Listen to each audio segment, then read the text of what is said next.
दोस्तों नमस्कार, मैं हूं संजीत कुमार और आपने देखना शुरू कर दिया है ज्ञान अस्त्री जॉब न्यूज। दोस्तों चलिए आज हम आपको बताते हैं बिहार चौकीदार की वैकेंसी के बारे में कि क्या योग्यता है, कितना पेमेंट मिलेगा, कैसे नियुक्ति होगी, नियुक्ति की प्रक्रिया क्या है, कौन कौन सा पेपर लगेगा आवेदन करने के लिए, पासवान जाति को इसमें रिजर्वेशन मिलेगा या नहीं मिलेगा, एज क्या होगा, सैलरी कितनी मिलेगी, योग्यता क्या है, सारा कुछ हम आपको क्लियर कर देते हैं बहुत कम समय में। चलिए शुरुआत करते हैं। इससे पहले अगर चैनल पर आप नए हैं तो आपसे मेरी गुजारिश है कि चैनल को आप सब्सक्राइब करके बेल आइकन को दबाइए ताकि वीडियो का जो नोटिफिकेशन है वो आपको मिलता रहे। चलिए शुरुआत करते हैं। बिहार चौकीदार भर्ती 2025 का अपडेट क्या है। देखिए कुल पदों की संख्या है 10,800। जी हाँ, कुल पदों की संख्या है 10,800, लेकिन ये सीट जो है ना वो और बढ़ने वाली है। उसके बाद एज है UR और EWS को 18 से लेकर के 37 वर्ष। अगर आप UR हैं और EWS हैं तो आपका एज है 18 से लेकर के 37 वर्ष। अगर आप जनरल महिला हैं या फिर OBC हैं या EBC हैं, महिला हो या पुरुष हो, तो आपका एज है 18 से लेकर के 40 वर्ष। SC ST में 18 से लेकर के 42 वर्ष, महिला हो या पुरुष हो आपका 18 से लेकर के 42 वर्ष आज का आपका उम्र होना चाहिए। चलिए अगर आपका उम्र इससे अगर फिट बैठता है तो निश्चित रूप से आप इसमें ट्राई आप कर सकते हैं। चलिए अब आगे बढ़ते हैं, अनुभव की बात करते हैं। अनुभव दोस्तों, साइकिल चलाने का ज्ञान होना चाहिए। अगर आपके पास साइकिल चलाने का ज्ञान है तो चलिए बहुत अच्छी बात है। और क्षेत्रीय भाषा का ज्ञान होना चाहिए, समझ गए। क्षेत्रीय भाषा जो लोकल भाषा है उसका ज्ञान आपको होना चाहिए। फिर और एक बात का और ध्यान रखना है कि इसमें डोमिसाइल लागू है। सिर्फ बिहार राज्य के निवासी ही इस पर आवेदन कर सकते हैं, ठीक है। चयन की प्रक्रिया, इसमें एग्जाम नहीं होगा। सबसे बड़ी बात है कि इसमें एग्जाम नहीं होगा और चयन की प्रक्रिया जो है वो पहले फिजिकल होगा, उसके बाद डॉक्यूमेंट्स वेरिफिकेशन होगा।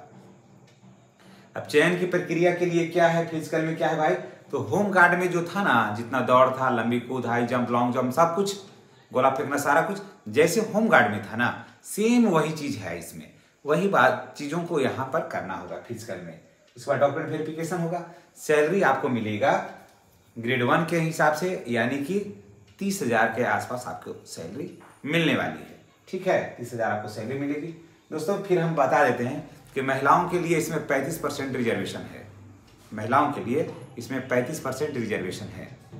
और उसके बाद देखिए 30,000 अभी है, लेकिन 7th पे के हिसाब से अगर बात करिएगा तो इसका अभी 30,000 है, लेकिन 1 जनवरी 2026 से जो है 8वां पे कमीशन लागू हो रहा है, तो आपका 55 से 60,000 रुपया पेमेंट होगा। और योग्यता की बात करते हैं तो इसमें मैट्रिक पास योग्यता होना चाहिए। अगर आपने मैट्रिक कर रखा है तो ये आपके लिए बहुत ही बेहतर है। चलिए यहाँ तक आप जान गए होंगे। अब बात करते हैं पासवान जाति का रिजर्वेशन के बारे में। तो दोस्तों जैसा कि आप सबों को पता था कि ये कोर्ट हो गया था। कोर्ट हो जाने से ये जो वैकेंसी थी वो फंस गई थी, रुक गई थी, ठहर गई थी। तो अब देखिए अब उसमें वहाँ क्लियर हो गया है कि इसमें जैसे आम वैकेंसी निकल के आ रही थी ना, वैसे ही ये वैकेंसी रहेगी। यानी कि यहाँ पर पासवान जाति को अलग से किसी तरह का कोई छूट नहीं मिलेगा।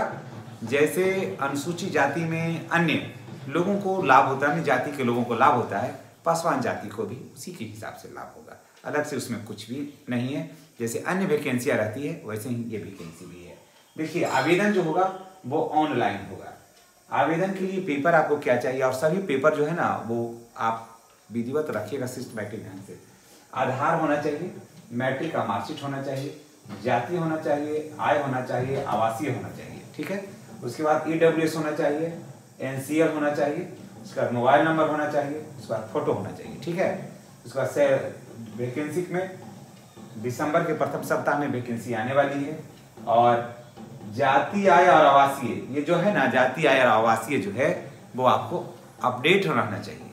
जाति आय आवासीय अपडेट होना चाहिए, NCL अपडेट होना चाहिए और EWS अपडेट होना चाहिए। ये सारा अपडेट रखिएगा तो निश्चित रूप से आपको किसी तरह की कोई कठिनाई नहीं होगी। और चैनल पर अगर आप नए हैं तो चैनल को सब्सक्राइब करके बेल आइकन को दबाइए ताकि वीडियो का जो नोटिफिकेशन है वो आपको मिलता रहे। धन्यवाद।